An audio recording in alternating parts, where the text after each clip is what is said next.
Hello बच्चों, let's read the question. The question says, how did the East India Company procure regular supplies of cotton and silk textiles from Indian weavers? तो सवाल हमसे ये पूछा जा रहा है कि ईस्ट इंडिया कंपनी ने कैसे इंडियन वीवर से कॉटन और सिल्क टेक्सटाइल्स की रेगुलर सप्लाईज को मैनेज किया.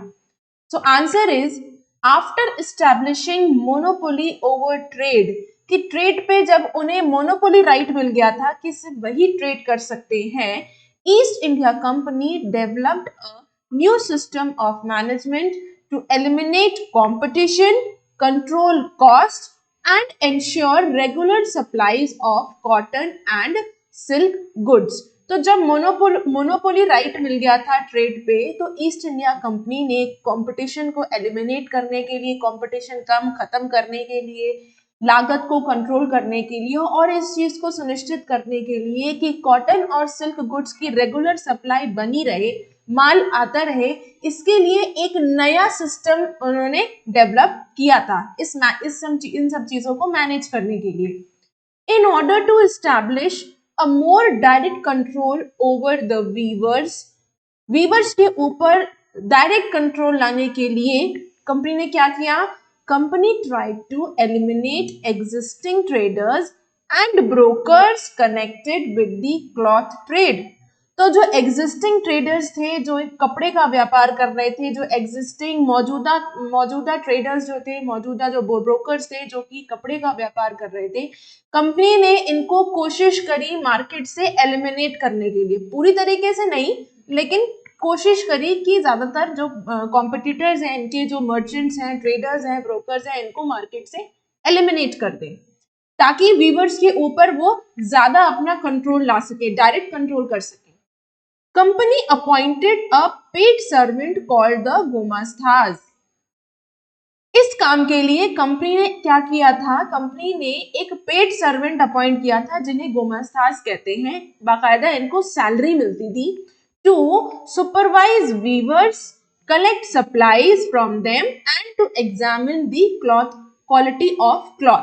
इन गोमास्तास को जो अपॉइंट किया था कंपनी ने, इनका काम क्या था कि ये लोग वीवर्स को सुपरवाइज करेंगे, उनसे जो वीवर्स कपड़ा बना रहे हैं वो कलेक्ट करेंगे और इस चीज को भी चेक करेंगे कि जो कपड़ा बनाया है उसकी क्वालिटी कैसी है.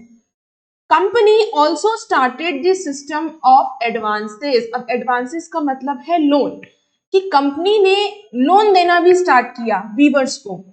Once an order was placed, जब एक बार ऑर्डर प्लेस कर दिया जाता था, कंपनी जब ऑर्डर किसी वीवर को देती थी, was placed, company give loans to weavers to purchase the raw material for their production. तो जब एक बार ऑर्डर प्लेस कर दिया जाता था, कंपनी ऑर्डर प्लेस कर देती थी, तो वो वीवर्स को लोन देती थी ताकि उस पैसे से वीवर्स जो हैं वो कच्चा माल, रॉ मटेरियल खरीद सके ताकि वो उसका प्रोडक्शन कर सके, उससे सामान, माल, गुड, कपड़ा बना सके. So those who took loans had to hand over the cloth they produced to the गोमास्तास. तो जो वीवर्स ये लोन लेते थे, उनकी अब जिम्मेदारी ये थी कि कपड़ा बनाकर इन वीवर्स को गोमास्तास को सप्लाई हैंड ओवर करनी थी. Such weavers were not allowed to sell it to any other trader. इस तरह के जो वीवर्स थे जिन्होंने कंपनी से लोन लेकर प्रोडक्शन किया है, सामान बनाया है, इस तरह के वीवर्स को इस चीज की इजाजत नहीं थी कि वो अपना माल किसी दूसरे को बेच सके. In places where the weavers refuse to cooperated, जब कहीं जहां वीवर्स ने मना कर दिया कंपनी के साथ कोऑपरेट करने में या लोन लेने से जब मना कर दिया, company use force against them. तो कंपनी ने उनके खिलाफ फिर फोर्स का इस्तेमाल किया. At many places, weavers were beaten for delay in supplies. और कहीं तो weavers को सिर्फ इसलिए मारा जाता था कि वो टाइम पर अपनी सप्लाई नहीं दे पाए. So I hope you understood the question as well as the answer. Best of luck.